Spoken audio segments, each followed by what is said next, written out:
Good evening guys. आज हम करने वाले हैं रेशियोज एंड प्रोपोर्शंस। सबसे पहले हम इनकी डेफिनेशंस करेंगे, फिर थोड़े से एग्जांपल्स करेंगे, देन उसके बाद हम सॉल्यूशंस करेंगे थोड़े से इनके। तो जैसे कि आप देख रहे हैं, हम कर रहे हैं आज रेशियो एंड प्रोपोर्शंस। फर्स्ट हमारे पास डेफिनेशन है रेशियो की। The ratio of two quantities A and be in the same units. इन्होंने बोला है कि जो रेशो है वो टू क्वांटिटीज़ के बीच में ली जाती है और वो एक ही यूनिट्स की होनी चाहिए हमारे पास। जैसे किसी एक टर्म की हम बात कर रहे हैं, उनको हम रेशो बोला जाता है, ठीक है। Is the fractions A upon B, उन्हें हम फ्रैक्शन के फॉर्म में भी लिखे जाते हैं ए अपॉन बी में, and we write it A ratio B. ये जो क्लियरली दिख रहा है आपको, ए रेशो बी। तो ये है रेशो की डेफिनेशन कि ऐसा कोई यूनिट, एक यूनिट जिसको हम टू क्वांटिटीज़ में डिवाइड कर सकते हैं, उनको हम फ्रैक्शन की फॉर्म में भी लिख सकते हैं ए अपॉन टू में, और ए रेशो बी में भी लिख सकते हैं। तो इसका एग्जांपल है हमारे पास, सिंपली हम लेके चलेंगे द रेशो 5:9, रिप्रेजेंट कर रहे हैं 5/9 से। तो इसको हम कैसे कर सकते हैं, कोई भी 5/9, तो ये हमारे पास क्या रहता है, इसको हम लिख सकते हैं 5:9।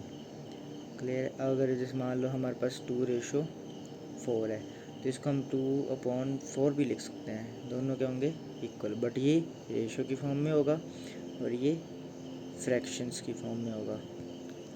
अब हम लिख लेते हैं इसका एक रूल।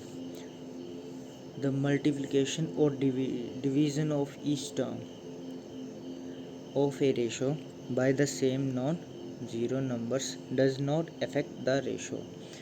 इन्होंने बोला है कि अगर रेशो को हम मल्टीप्लाई और डिवाइड किन्हीं भी टर्म्स में देखा जाए तो रेशो को कोई फ़र्क नहीं पड़ेगा अगर वो नॉन जीरो नंबर है, हमारे पास जीरो नहीं है। अगर जीरो होगा तो ऑब्वियस सी बात है, जीरो के साथ आप मल्टीप्लाई करोगे तो जीरो ही आएगा, डिवाइड करोगे तो नॉट डिफाइंड आएगा। देख लो, जैसे रेशो है, अगर मैं इसके नीचे जीरो लिख दूँ तो दैट इज़ इक्वल टू क्या आ जाएगा, ये नॉट डिफाइंड, जिसका मतलब है कि हम इसको फाइंड नहीं कर सकते हैं। और अगर मैं इसको 1:2 लिखूं, अब जैसे मैं मल्टीप्लाई कर दूं जीरो के साथ, तब ये जीरो, तब भी क्या होगा, हमारे पास जीरो हो जाएगा। इन्होंने यही बोला है कि जब हमारे पास नॉन जीरो कोई नंबर होगा तो वो क्या करेगा, इफेक्ट नहीं करेगा रेशो को। तो जैसे हमारे पास एग्जांपल दिए हुए हैं 4:5, तो सबसे पहले हम क्या करेंगे, इसको मल्टीप्लाई कर देंगे 2 के साथ और इसको भी मल्टीप्लाई कर देंगे 2 के साथ।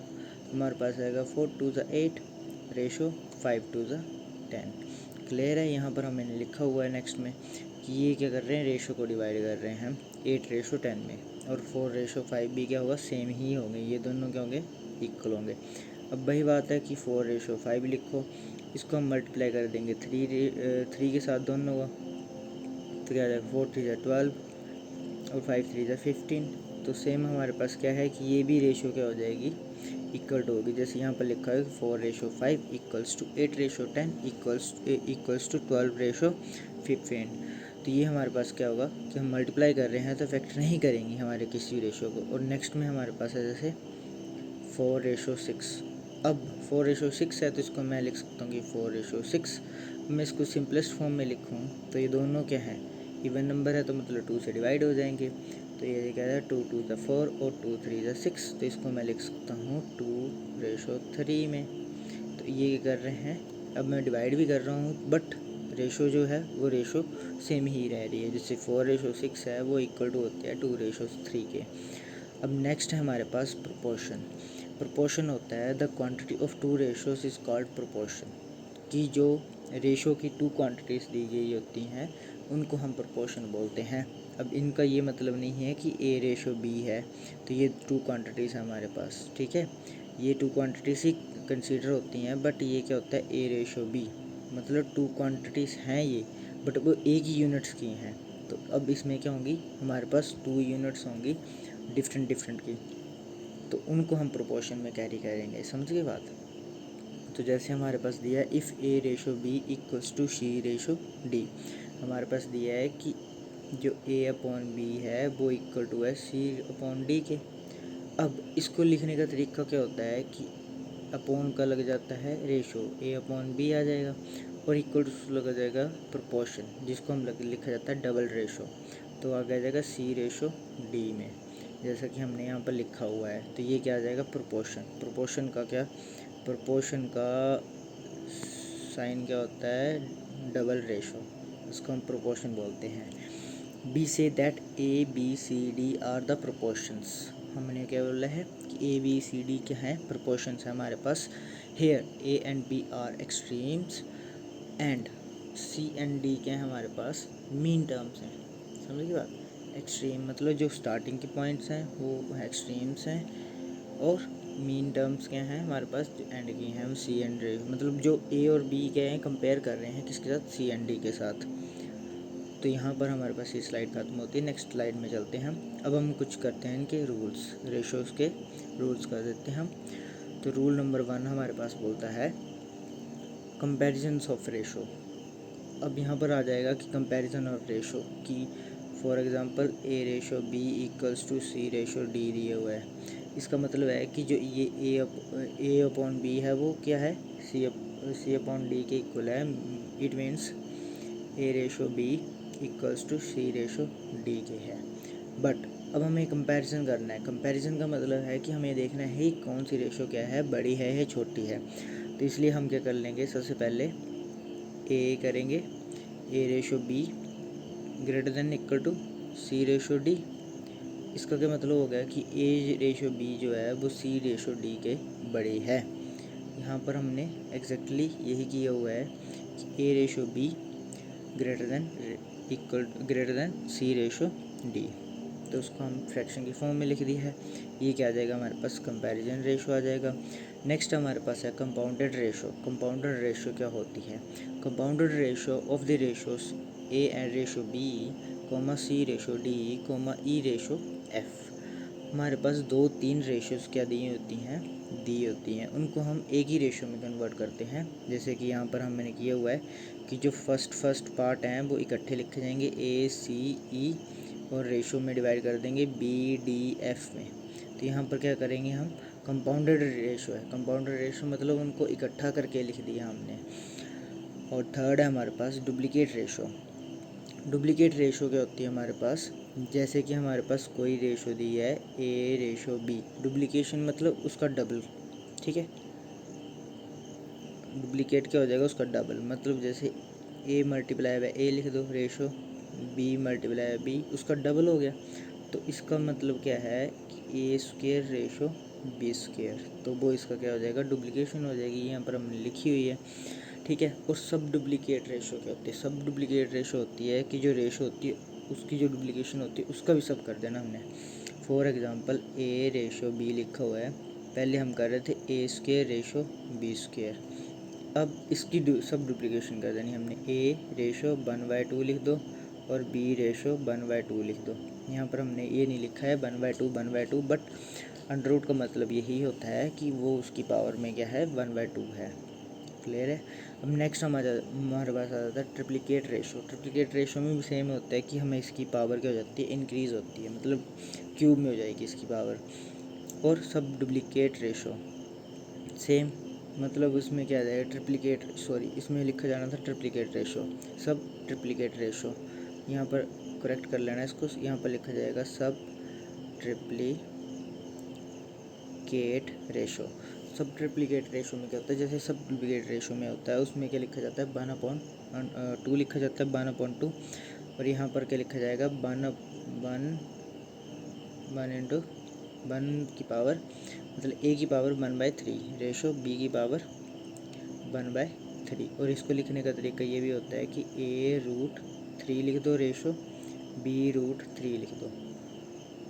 मैं दोबारा से बताता हूँ, a की √3 लिख दो और b में लिख दो √3, ऐसे भी इसको रेशो को हम लिख सकते हैं। अब हमारे पास नेक्स्ट आ जाता है if a upon B equals to C upon D, then हम इसको कैसे कर सकते हैं कि हम क्या करेंगे, a में नीचे वाले को प्लस कर दो और नीचे जाके a माइनस कर दो। सिंपल है हमारे पास कि क्या लिखेंगे हम, a plus B upon a minus B, simple है, equals to C plus D और c माइनस डी, मतलब जो हमारे पास डिनोमिनेटर होगा उसमें हम क्या कर देंगे, डिनोमिनेटर को प्लस कर देंगे और जो डिनोमिनेटर होगा उसको डिनोमिनेटर में माइनस कर देंगे, सिंपल एज इट। नेक्स्ट हमारे पास आता है इन्वर्स रेशो। इन्वर्स रेशो तो वेरी इजी है। इन्वर्स रेशो में क्या होता है कि जैसे हमारे पास दे दिया 2/3 for example, that is equal to क्या आ जाएगा हमारे पास 3/2। तो इसको लिखने का तरीका कि 2/3 लिखो इक्वल्स टू इसको लिख दो 3/2, मतलब इसका रिवर्स हो जाएगा। इन्वर्स मतलब जो उसका होगा वो दूसरे का हो जाएगा और जो दूसरे का होगा पहले का हो जाएगा। क्लियर है यहाँ तक बात? तो नेक्स्ट हम चलते हैं कुछ एग्जांपल की तरफ। तो एग्जांपल नंबर हमारे पास है फर्स्ट। यहाँ पर दिया हुआ है कि a ratio b that is equal to 5/9 और हमारे पास b रेशो c दे दिया है हमारे पास 4/7। अब यहाँ पर देखने वाली बात है कि a की रेशो a की दी है, b की रेशो भी सिंगल दी है, बट b की रेशो क्या दे दी है, डबल दे दी है 9 और 4। तो यहाँ पर हम एक सिंपल सा तरीका होता है इसको करने का कि आप लिखो a/b और इसके नीचे b के नीचे b लिखो b/c। अब जो b के साथ मतलब जो ये रेशो है इसके साथ जो भी यहाँ पर है वो यहाँ पर लिख दोगे b, और यहाँ पर भी b के रेशो b यहाँ पर लिख दोगे और इनको आपस में क्या कर दोगे, मल्टीप्लाई कर दोगे। तो नीचे हमारे पास क्या आ जाएगा, ab b² और bc, ये हमारे पास रेशोज आ जाएंगे। हम इसको नंबर्स की फॉर्म में करते हैं।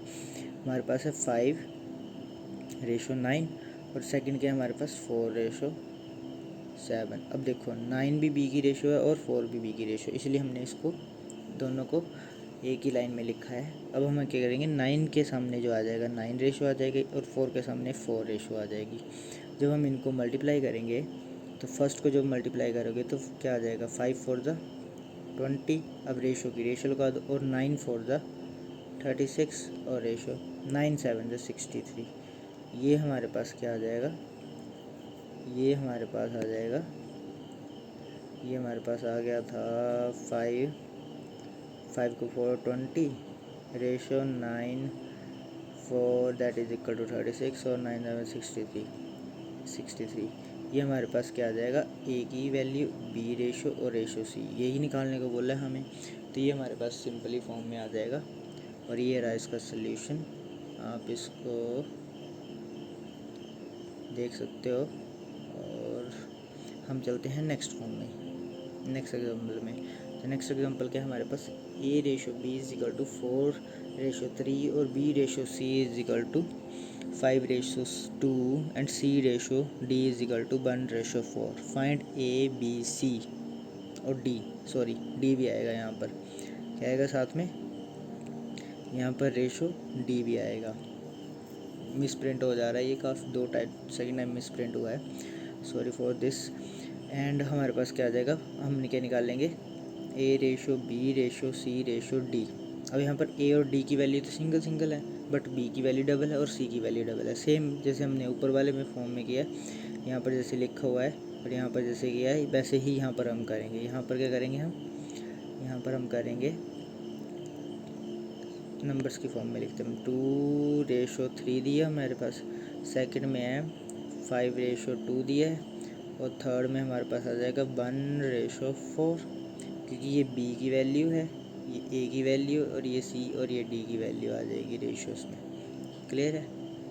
तब हमें नंबर इसके सामने क्या है, कुछ भी नहीं है तो 3 लिखेंगे हम, इसके सामने भी 3 लिखेंगे। यहाँ पर आ जाएगा 5 और यहाँ पर आ जाएगा 2 और यहाँ पर आ जाएगा 1, यहाँ पर आ जाएगा 1। अब इन सभी को आपस में मल्टीप्लाई कर दोगे आप।